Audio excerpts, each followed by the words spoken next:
Okay, so there was a question that was asked when I was about to left was how to pick according to the distribution. It's just random. So no, sir, it is not random. If you look it carefully, so if you look carefully, then you will get to see that if somebody asks you that please generate some samples according to the normal distribution.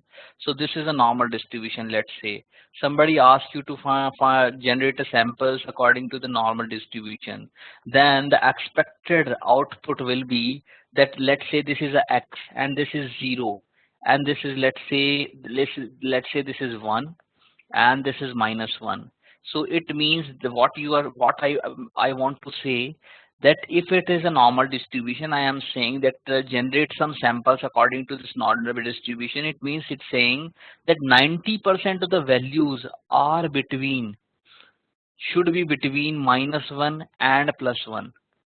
So most of the x's are belong to this region. Most of the x, because the probability here is very higher, and because the probability is very minimum, so there could be 1x, here could be 1x, here could be 1x, then there could be further more x, and this probability is quite higher here. It means 0.01, 0.1, 0.001, 0.0001. So most of the points are generated from this portion, and again minus zero point 0.2, let's say minus zero point 0.2, minus zero point 0.3, there are very scarcity here, and the density of the axes are here. If I am generating only one dimension univariate x, so x can have only one value. So what I am saying, the value of x will be majorly fall between -1 and +1, because the Gaussian mean is near 0. So I hope that you understand what do you mean by generated by the normal distribution. So likewise, whatever the distribution is of a hypothesis set, according to that according to that distribution, you will pick that hypothesis and label it. So Bayesian belief networks. So I don't expect much in Bayesian belief networks from you in that external exam also, but I hope that you understand this definition. And what do you mean by Bayesian networks? Bayesian network represents the joint probability distribution over a collection of random variables. Bayesian network is a directed acyclic graph and set of condition distribution. So in a shorter way, what I am saying, that there could be if naive Bayes is saying that every time you generate the probability of x given y, it is saying that every x, let's say x is a vector from 1 to n, 1 to n. So that x1 given y, so every component is independent of other given y. So this is extreme case. This is extreme case when you are considering the naive Bayes, and the other extreme case when you don't consider naive and independence at all. In that case, here you have parameters into the form of 2n. When you don't consider independence at all, then you have to generate. Then your parameters will be 2 to the power n. So it is quite exponential. There is a midway in between where you feel that there is some independence between some subsets and there is a dependence between some sets. So to represent this thing, we can use Bayesian networks. What we are saying, that to find out the joint probability of this graph, what I am saying, that the probability of a storm, let's say I am denoting S, B, C, L, T, and F. This is C. So probability of storm into probability of bus tour, probability of lightning given storm, right? Probability of campfire given storm and bus tour, probability of forest given campfire given storm given lightning into probability of thunder given lightning. So this is how you can calculate it, right? We already discussed in a lot of details.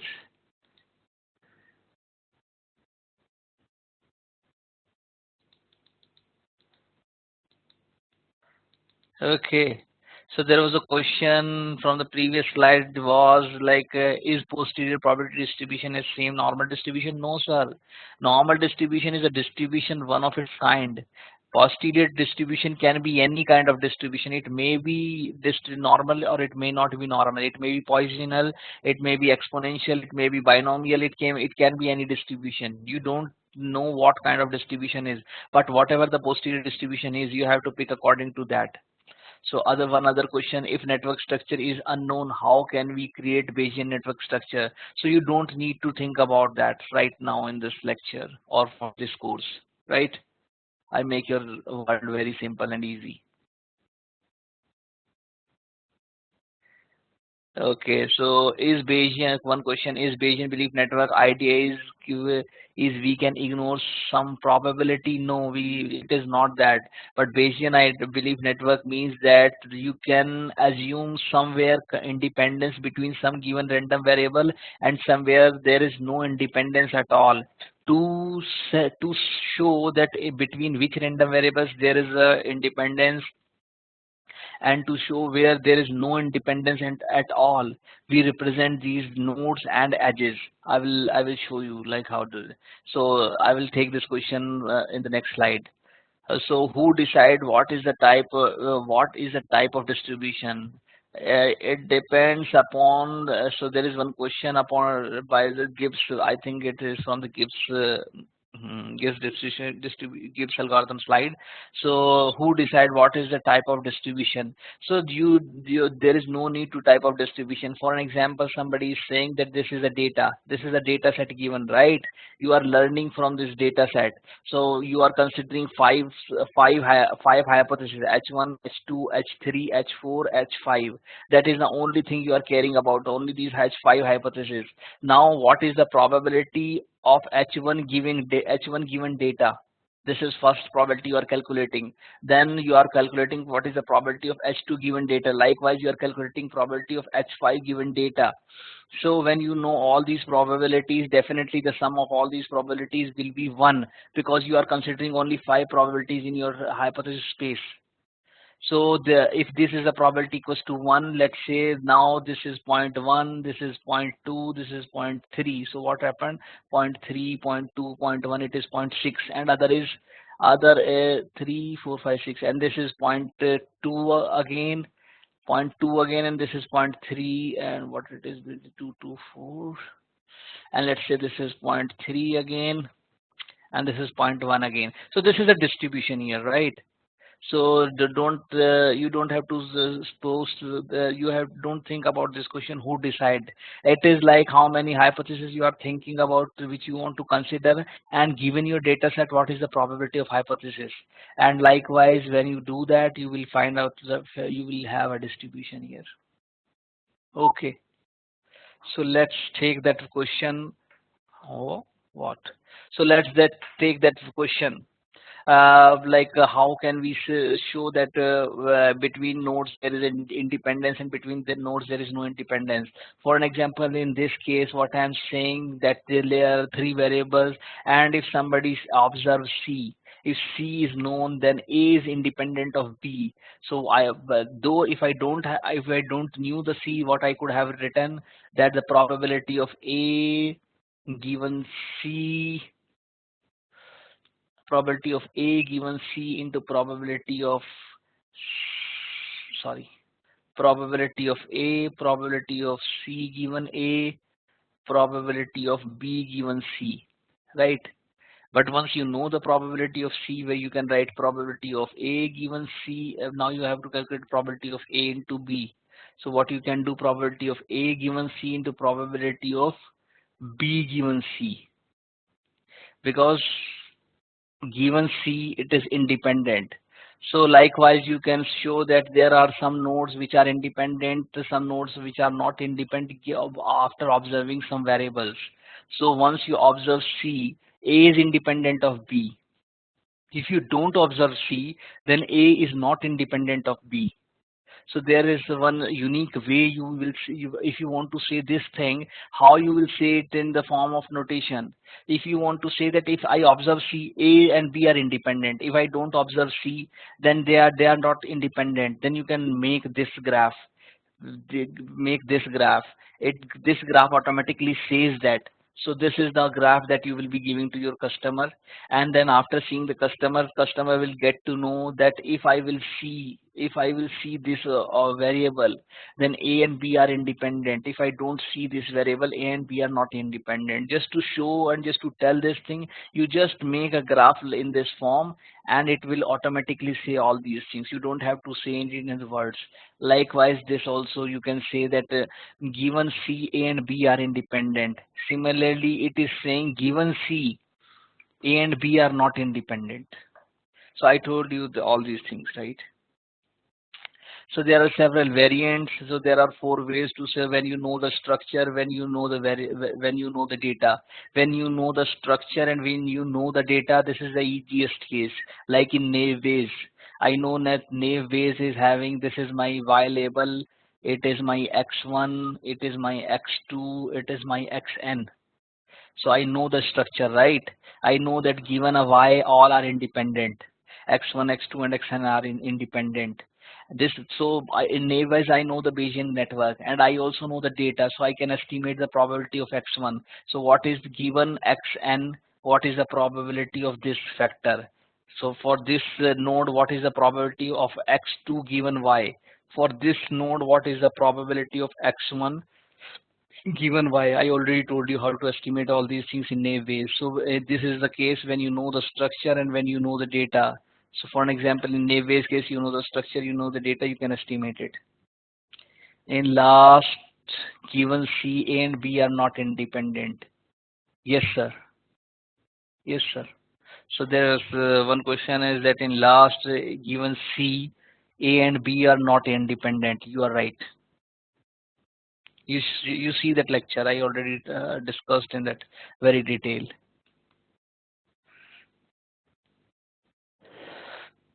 Okay. So in head to tail, it is dependent on right. What? On C. In head to tail, you are talking about first one, right? In head to tail, it is depend on C. So if I know C, then A and B are independent. If I don't know C, then A or B are dependent. It's quite clear. So in these first two cases, they are independent once I know the C. And in this case, when I am colliding my head to head, when I know C, then they are not independent. So this is quite different, right? So they are not independent.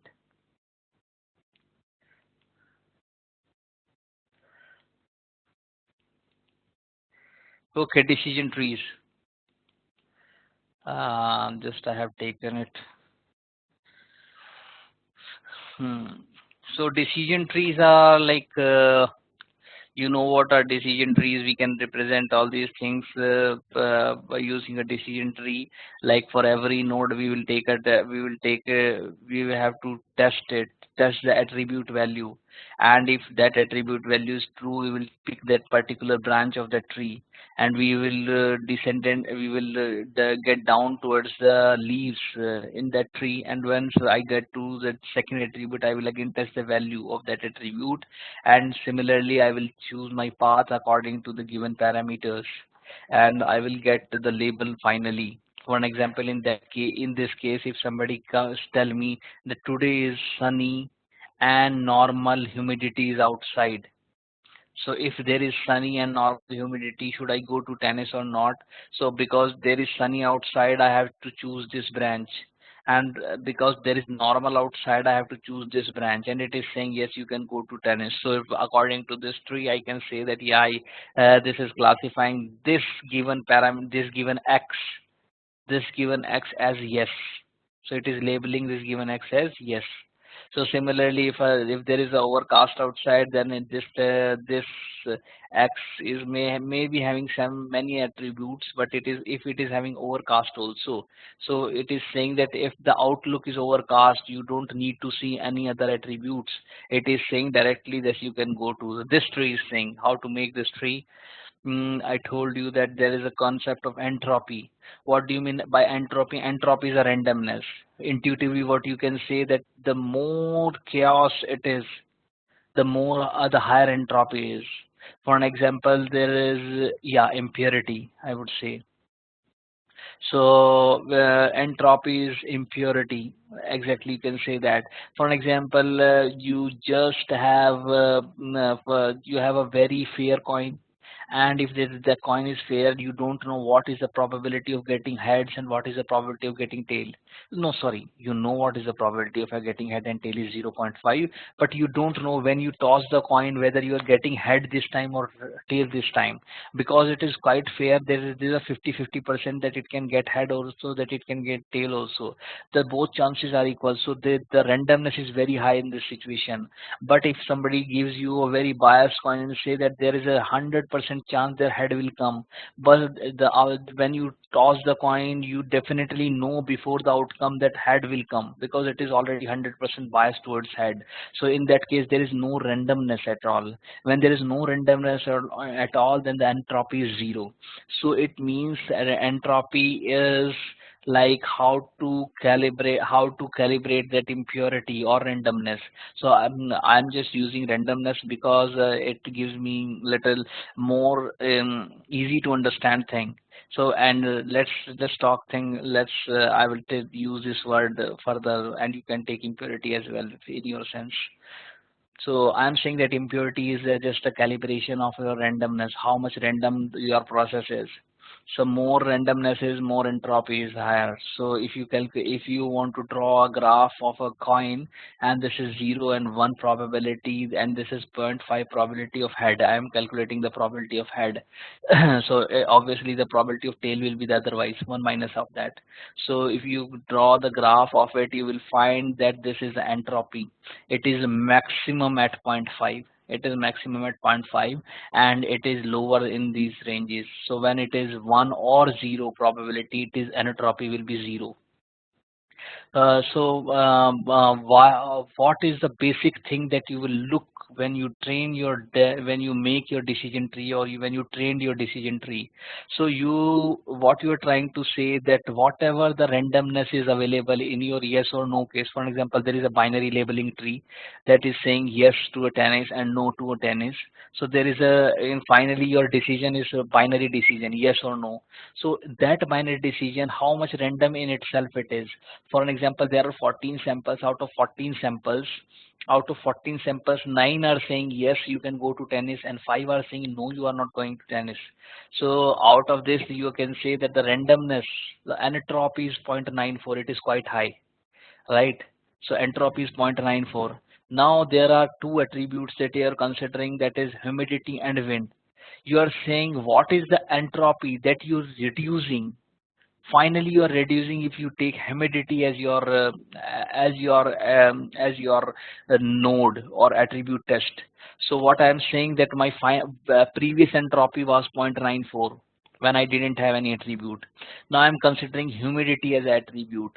So in humidity there are two parameters, there are two values, high and normal. So when I choose high, my entropy is 0.985. When I choose normal, my entropy is 0.595. You can calculate it by, because there are there are six yes and one no. There are three yes, four no. So likewise we are calculating the entropy for this node only. So now what I'm saying, that this is the entropy of overall tree, overall data set, and this is the entropy when I choose high. This is an entropy when I choose normal. So what is the final entropy I will get when I choose this humidity? So it is saying this is the previous entropy you were having. This is the expected value. This is the probability that you see high. So out of 14 samples, 7 times there is high. So there is a probability that this is the probability you see high value. So this probability multiplied by the entropy. So what you are saying, the probability you see this value, and the times you see this value, this is the entropy you are going to see, right? And this is the second probability. This is the second probability of seeing normal, and this is the entropy you are getting. So finally this is the total entropy that you are going to see if you see the humidity. And what is the reduction from overall humidity, from overall entropy? So overall entropy was 0.94, right? This is 0.94. So this is 0.94 overall entropy, and this is the expected value when you see high. This is the probability you see high. This is the probability you see normal in your data set, and this is the probability reduction when you say that this is when you see high, and this is the probability reduction when you say this is normal. So overall randomness that you get after seeing humidity is this one.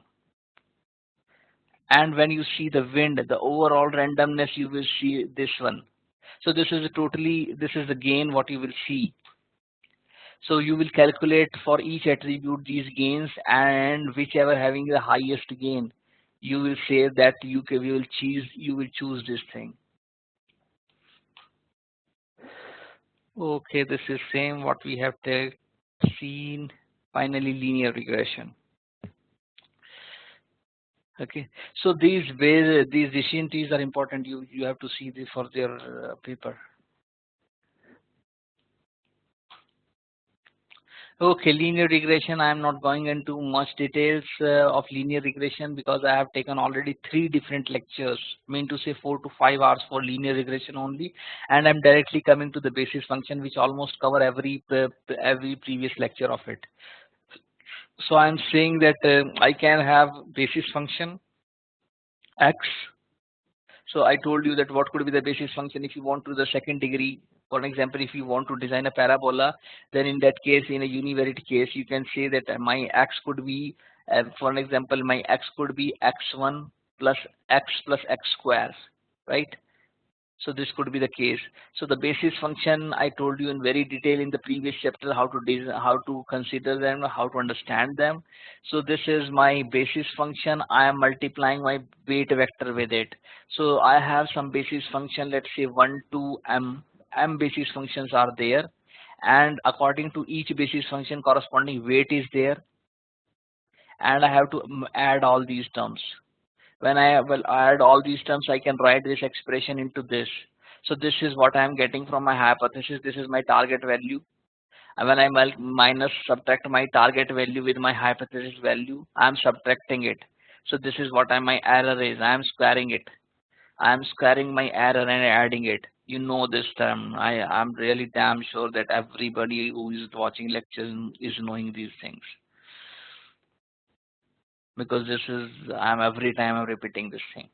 So this is the error square function, and finally when I write error square function into my vector notation form, this is the way I'm writing it. So what is q here? So q is like my basis function for my first sample x1. I am creating my basis function. So this is my basis function for my first sample, right? I am multiplying it with my weight vector w0 to wm. When I multiply this row, with this column, I am getting nothing but phi I x into wi. This is nothing but the value that my hypothesis is giving for the first sample, right? So this is this I will get in my first row. First for example, this is I am creating it. So oh my god. So this is here I will get this thing. Similarly for x2, I will get something here. For x3, I am getting here. So likewise, I will get up to x. For every xn point, I will get some value. So this is my x1 hypothesis value, x2 hypothesis value, x3 hypothesis value, xn hypothesis value. So this is a vector. This is a vector that is representing my hypothesis value for x1, my hypothesis value for xm. Now I am subtracting this vector from the target value. So this is the vector here. It is having hypothesis value h1, x1, and up to xm, and I'm subtracting it with target 1. What is my target tm? So I'm subtracting it, right? So this is my final vector. So this is the sum. So this is the difference between a hypothesis and target. When I want to square it in matrix form, I can write it like this, right? In my matrix form, I can write it like this. So finally, to calculate what is the W that will reduce this expression, I have to take a derivative and put it equals to 0. After simplification, I will get that this is my W, which is giving the maximum value, which is giving the maximum value for the, which is giving the minimum value for the error function. Now to do regularization, this is my error square sum. I am adding some regularization term. After simplification, I am getting that this is my regularization term. So the difference between regularization and non-regularization is that I am getting this term minus 1 QTT. So this is W. So this is the only additional term that I am getting in my regularization. Discriminant function. So this is the last lecture what I have taken, and that will be coming in your midterm. So in general description, problems can be solved using three different distinct approaches as follows, given in decreasing order of complexity. So first, you already know this is generative approach. You will calculate the probability of Ck given x. Ck means the class probability of given x. This is a generative approach like naive Bayes. So for like if there are two classes C0 and C1, so you will calculate the probability of PC0 given x, probability of C1 given x. Whichever one is greater than, you assign the label of it. So you know what is this generative. This is a discriminative. I have already discussed it, right? Discriminative like linear regression. The example for generative is naive Bayes, and the example of discriminative model is linear regression. Finally, the third thing is the discriminant function. The function fx called a discriminant function which maps each input x directly onto a class label.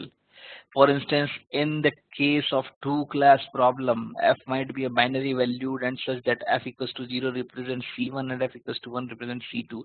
So it means whatever the function value will get, the function value in itself represents the class labels. So discriminant function is a function that takes an input vector s and assign it to one of the k classes denoted Ck. So it doesn't say, ideally it will not calculate the probability, it will directly generate the class label. We restrict our attention to linear discriminant, but however, in this, that the simplest representation of linear discriminant is obtained by the linear function of the input variable. So this is the linear input of an input variable. For an example, there is a two-dimension case, and this is the class labels here, and there is a class label here. And if you are representing it by linear transformation, there will be a line. Every time you see that there is a linear combination, there is a line, right? If they are, if the power of x is only 1, so there is a hyperplane in d dimension. So what I'm saying, if the point for, so this discriminant function will produce either positive or negative. How it can produce a positive or negative? For an example, if you can estimate it. For example, you can estimate it. You give it this function. You give this value to some function, and if that function is giving greater than 1 value, greater than 0 value, then mark it as positive. And this function, if is greater than, is giving value less than 0, you give this function as negative value. So directly, whenever every time the value, the point, this you give the x to a function and it is giving more than 0, then you are directly labeling that x as positive. If you are giving a x to a function and it is giving less than 0, you are directly labeling it negative. So likewise, linear discriminant, if you remember, we have discussed what are hyperplanes, and hyperplanes, for an example, this is W vector. Every time there is a point towards one portion, it is having positive value, and if it is having in other region, it is having negative value. So this is what we have discussed into binary classification discriminant function. So if we have multi-classes classification, we have two type of things. One versus the rest method. One versus the rest method says, for an example, this is my classifier. It is saying that if it is classifying yes, then it is C1, and if it is classifying, if it is on the other side, then it is saying no, it is not C1. So the other function is that it is saying yes, it is C1, C2. Let's say there is a two class classifier, and the other side is saying that no, it is not C2. So no, it is not C2. Then in that case, that's fair. If I am falling into this region, these are C1. I am falling into this region, these are C2. But what about this region? Because this is saying that this is C1 and this is saying that this is C2. So this is the ambiguous part of it. So when it is ambiguous part, so we have ambiguous part in one versus the rest method and one versus one method also. So how to avoid this ambiguous part in multi-class classification? So there are limitations. So what we generally do, we are considering k classifiers, different k classifier, discriminant classifier, and for each classifier I have different weights. So for an example, my first function, my first discriminant function is w vector. This is my first vector, w vector, and let's say this is my w0 vector. So this is w, and it has three components: w0, w2, w3, right? This is my first w vector, and it is multiplying by x0, mm, x1, x2, x3. So this is my first discriminant function y1. Likewise, I have second discriminant function y2 given x. So what it will be? It will be w1, 1, w2, 2, w, sorry, w1 2, w1 3. So now what I am trying to say here, that for every discriminant function I am having different weights. I am having different weights. So every time I am having, if I have three discriminant functions, I have three different weights. I have three different weights. I am multiplying this my x vector first with the first weight vector. I am multiplying x with second weight vector. I am multiplying x with third weight vector, and getting, let's say, result R1, R2, and R3. Whichever so one is greater among all these things, I will assign. Let's say R2 is greater than. Let's say this is zero point 0.6, this is zero point 0.2, this is zero point 0.2. So this point R2 is having is zero point 0.6. That's why I will assign label for this given, for this x I will assign label 2, because this is the highest among all. So this is how we are doing in multi-class classification. We have k discriminant functions. In k discriminant functions, every discriminant function has a different weight. I will feed x to all discriminant function. Wherever I'm getting the maximum value, I will assign that label to that one. So this is my first classifier weight. This is my kth classifier weight. If I transpose this matrix, so this is my first classifier weight, this is my kth classifier weight. After transpose, I will multiply this. So this is my weight matrix. This is my first classifier weight. This is my kth classifier weight. After transposing, I'm multiplying by x. So when I multiply by x, I will get the value by first classifier of this x, the value by second classifier of this x, the value of third classifier by this x. So likewise, if I have k rows, I have k rows, so then I have k different values. I will calculate each of them, I will see each of them, and whichever is having the maximum value, I will assign that label to that thing. This is what is done in this. So how to learn these different w's in these things? So there is a very easy way to see that. I know this is my w vector, right? This is my first classifier, this is second classifier, and this is kth classifier. So kth classifier means weight of kth classifier. So this is w. Likewise, I am saying my x. So what is x here? This is my first x. This is my second x. And let's say there are there are l different samples or n different samples. So there are n different rows. Right? I am multiplying it with w. So this is my first classifier. This is my second classifier. This is my kth classifier. What I will have now, when I multiply this, what I will have, this row multiply by this column. This is my first classifier, this is my first sample. So this is first sample x with first classifier output hypothesis, right? This is my second sample, this is my first classifier weight. So this is giving second sample to my first classifier. So likewise, when I multiply this row, When I multiply this row with this classifier, it is saying that this is a second classifier, this is a first sample. It is saying when I feed my first sample to my second classifier, right, this is the weight. So likewise, I will get this number of metrics. So it is saying first sample, it is corresponding to my first sample. So I will draw this matrix here again. So this is my matrix. This is this is corresponding to W1 weight vector. This W1 classifier, W2 classifier. These columns are according to W1 classifiers, right? So when this matrix is I am feeding my first sample to W1 classifier. This is this value. I am feeding my second sample to first classifier. This is this value. I am feeding my kth sample to the first classifier. This is this value. Like this is I am feeding my first sample to the second classifier. This is my W2 classifier, right? I am getting these values. I'm feeding my second classifier, second sample to second classifier. This is my second value. Likewise, I will get all these values. It is now when I subtract it with t. What is t? T is nothing but the target value. It is in a row fashion. So this t is like when what is the expected output? What is the actual output in data set? When you have first sample, so first sample will have let's say this is could be t different targets. So T1, T2, T3, like this is in a row fashion. For X1 there would be three different output, let's say. So first row will show what is the target of X1. Second row will say what is the target of X2.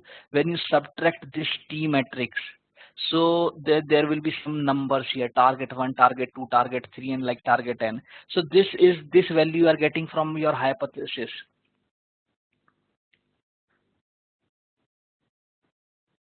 So this value you are getting, this is the value you are getting from your hypothesis, right? This is the first classifier, first sample. This is the target value of first classifier, right? Sorry, this is the target value of first sample. Likewise, you are subtracting each component with each component, and you are getting the difference. And when you take the sum of square, you will see that this is the sum of square, and when you take a transpose, it will nothing but the sum of square. How to minimize it? The same old formula. The minimizing the w will you will get this, and finally to calculate y is this. Sorry to go through such a fast pace, but I cannot do anything, and this is the only way I can revise all these 10 lectures within 2 hours. So any questions you want to ask?